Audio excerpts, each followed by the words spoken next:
नंदनवन जंगल में नन्ही सी रानी चिड़िया अपने माता पिता के साथ रहा करती थी। रानी चिड़िया के माता पिता टुनटुनी चिड़िया और बंटी कबूतर ईंटें ढोने का काम किया करते थे और ईंटें ढोने के बदले में जो उन्हें पैसे मिलते थे उसी से उनका घर चलता था। बंटी कबूतर और टुनटुनी चिड़िया बहुत गरीब थे। कभी कदाल तो उनके घर में रोटी सब्जी बन जाती थी, पर कभी कभी उन्हें नमक रोटी से ही काम चलाना पड़ता था। एक दिन रानी चिड़िया अपने बाबा बंटी कबूतर से कहती है, बाबा बाबा, मेरी स्कूल टीचर ने आपको कल स्कूल बुलाया है। आपने मेरी 4 महीने की फीस अभी तक जमा नहीं की है। ठीक है रानी बिटिया, तू कल अपनी टीचर को बोल देना कि 2-3 दिन बाद तेरे बाबा तेरी स्कूल फीस जमा कर देंगे। पर बंटी जी, हमारे पास तो 2 वक्त रोटी खाने के लिए पैसे तक नहीं रहते। हम इसकी 4 महीने की फीस कैसे जमा करेंगे? टुनटुनी, कल मैं सेठ जी से कुछ पैसे उधार ले लूंगा। हमारी बिटिया जब पढ़ लिख कर एक बहुत बड़ी अफसर बन जाएगी ना, तो हमारी गरीबी के दिन दूर हो जाएंगे। यह तो आपने बिल्कुल सही बोला बंटी जी। अब चलिए जल्दी से हाथ मुंह धो लीजिए, मैं गर्मा गर्म भोजन परोस देती हूँ। अगली सुबह रानी चिड़िया की सहेली पिंकी चिड़िया उसे स्कूल जाने के लिए बुलाने आती है। रानी, अरे ओ रानी, जल्दी चल, स्कूल के लिए देरी हो रही है। हाँ हाँ पिंकी, मैं अभी आई।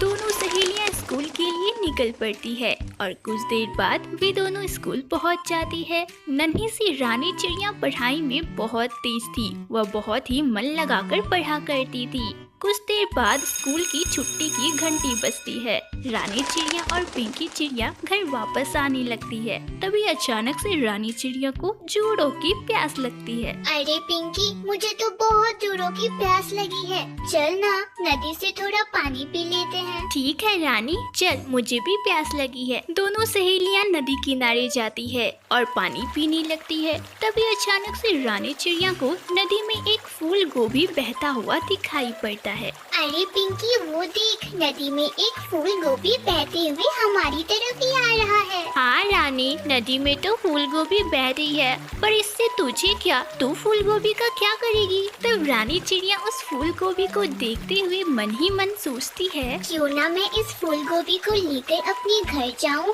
और माँ को दे दूं। माँ आज फूल गोभी की सब्जी बना देगी और हम सभी सब्जी रोटी खा लेंगे। अरे रानी, अब तो यहाँ नदी किनारे बैठे बैठे उस फूल गोभी को देखकर क्या सोच रही है? चल ना, हमें घर जाना है, हमें देरी हो रही है। अगर देरी से पहुँचेंगे ना तो माँ मुझे बहुत डांटेगी। पिंकी, तो यही रुक, मैं अभी तुरंत उस फूल गोभी को लेकर आती हूँ। इतना बोलकर रानी चिड़िया उस फूल गोभी को लेने के लिए निकल पड़ती है। रानी चिड़िया नदी से फूल गोभी को लेकर वापस पिंकी चिड़िया के पास आती है और उससे कहती है, चल पिंकी, अब हम दोनों घर चलते हैं। रानी चिड़िया खुशी खुशी उस फूल गोभी को लेकर पिंकी चिड़िया के साथ वापस घर आ जाती है। घर पहुंचकर वह अपनी माँ टुनटुनी चिड़िया को वह फूल गोभी देती है। अरे रानी बिटिया, तुझे यह फूल गोभी कहाँ मिली? माँ, जब मैं पिंकी के साथ स्कूल से घर वापस लौट रही थी ना, तभी रास्ते में मुझे प्यास लगी और जब मैं नदी किनारे पानी पी रही थी तभी यह फूल गोभी मुझे नदी में बहता हुआ दिखाई दिया। तो मैंने सोचा कि क्यों ना यह फूल गोभी घर लेते चलूं, तो आप हमारे लिए फूल गोभी की सब्जी बना दोगी। अच्छा ठीक है, जाओ जाकर हाथ मुंह धो लो, तब तक मैं फूल गोभी की गर्मा गर्म सब्जी बना देती हूँ। नन्ही सी रानी चिड़िया हाथ मुंह धोने के लिए चली जाती है और इधर टुनटुनी चिड़िया उस फूल गोभी को लेकर रसोई घर में उसकी सब्जी बनाने जाती है। काश रानी बिटिया को एक ही जगह 2 फूल गोभी मिलती तो कल भी हमारे लिए फूल गोभी की सब्जी बन जाती। टुनटुनी चिड़िया के इतना बोलते ही वहाँ गोभी के 2 फूल आ जाते हैं। अरे रे रे, ये क्या जादू है? मैंने अभी यहाँ 2 गोभी बोली तो यहाँ 2 गोभी के फूल आ गए। कहीं ये फूल गोभी जादुई तो नहीं है? मैं एक बार फिर से बोलकर देखती हूँ। काश अभी यहाँ 2 की जगह गोभी के 4 फूल हो जाए। टुनटुनी चिड़िया के इतना बोलते ही 2 गोभी के फूल की जगह वहाँ 4 गोभी के फूल आ जाते हैं। अरे ये तो सच में एक जादुई फूल गोभी है। बंटी जी, रानी बिटिया, जल्दी से रसोई घर में आओ, देखो यह तो एक जादुई फूल गोभी है। टुनटुनी चिड़िया की आवाज सुनकर बंटी कबूतर और रानी चिड़िया रसोई घर में आते हैं और उस जादुई फूल गोभी को देखकर हैरान हो जाते हैं। हाँ माँ, ये ये तो सच में एक जादुई फूल गोभी है। मैंने तो एक ही लाई थी, अब तुम्हारे पास 4-4 गोभी के फूल हो गए। हाँ टुनटुनी, रानी बिटिया बिल्कुल सही बोल रही है। यह सब हमारी रानी बिटिया की ही देन है। अगर वह नदी किनारे नहीं जाती तो उसे यह जादुई फूल गोभी नहीं मिलती। टुनटुनी चिड़िया और बंटी कबूतर अपनी बिटिया रानी को गले से लगा लेते हैं। अब वे दोनों गोभी के एक बहुत बड़े व्यापारी बन चुके थे। अब उनके गरीबी के दिन जा चुके थे। वे सभी बहुत अमीर हो गए थे। अब टुनटुनी चिड़िया और बंटी कबूतर अपनी प्यारी सी बिटिया रानी चिड़िया के साथ खुशी खुशी रहने लगे।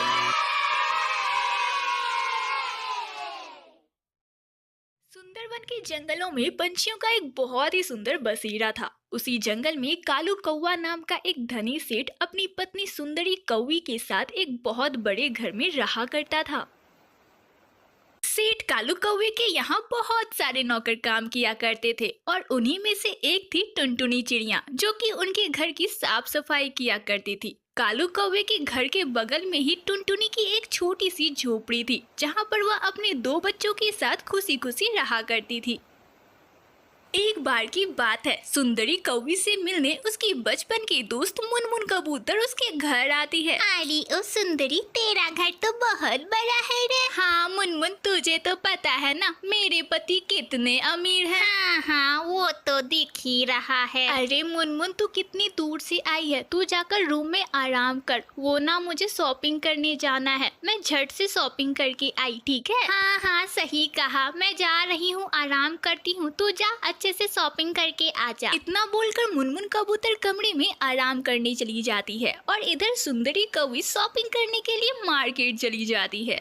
कुछ देर बाद सुंदरी कौवी शॉपिंग करके वापस घर आती है और अपने कमरे में जाती है। अरे वाह, ये हार तो मुझ पर कितनी सुंदर लग रही है। कल मैं जैसे ही इसे पार्टी में पहनूंगी ना, सारी औरतें मुझे देखकर जल बुन जाएगी। हाँ, सुंदरी कौवी अपने कमरे में खुद से ही बातें कर रही होती है, पर उसे इस बात की भनक तक ना थी कि उसकी बातों को कोई सुन रहा है, और वो थी मुनमुन कबूतर। ओहो, तो ये बात है। अच्छा जी, ये हार तो बहुत कीमती लग रही है। क्यों ना मैं इसे चुरा लूं? मुझ पर तो किसी को शक भी नहीं होगा। हाँ, आज रात ही इसका काम तमाम कर देती हूँ।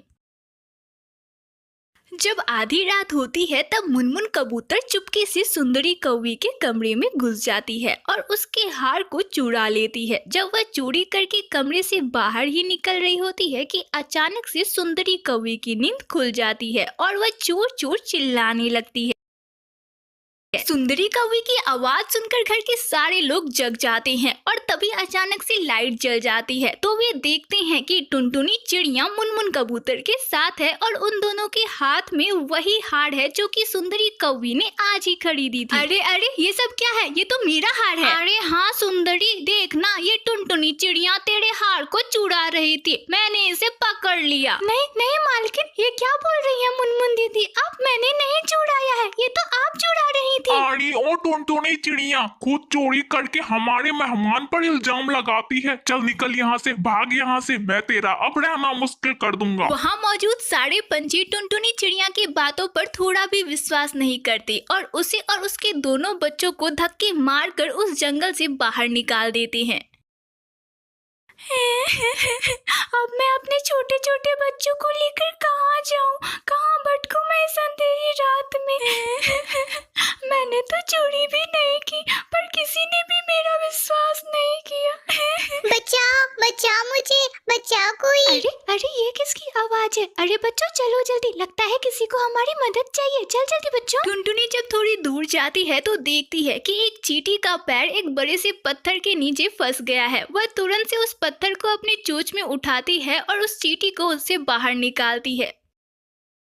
तुम्हारा बहुत बहुत शुक्रिया बहन, तुमने आज मेरी जान बचाई। मैं तुम्हारा यह एहसान कभी नहीं भूलूंगी। अरे इसमें शुक्रिया कैसे? यह तो मेरा फर्ज था। अब तुम आजाद हो, तुम जा सकती हो। तभी अचानक से चींटी से एक तेज प्रकाश निकलती है और उससे एक आवाज आती है, टुनटुनी तुम एक बहुत ही नेक दिल और दयालु पंछी हो। तुम्हारी नेक दिली से मैं बहुत खुश हुई और तुम्हें यह मिट्टी का घर दे रही हूँ। यह एक जादुई मिट्टी का घर है बेटी, तुम इससे जो भी मांगोगी वह तुम्हें प्राप्त हो जाएगा। अब तुम अपने छोटे बच्चों के साथ इसमें खुशी खुशी रह सकती हो। इतना बोलकर वह तेज प्रकाश अचानक से गायब हो जाती है। अब टुनटुनी अपने छोटे छोटे बच्चों के साथ उसी जादुई मिट्टी के घर में रहने लग जाती है।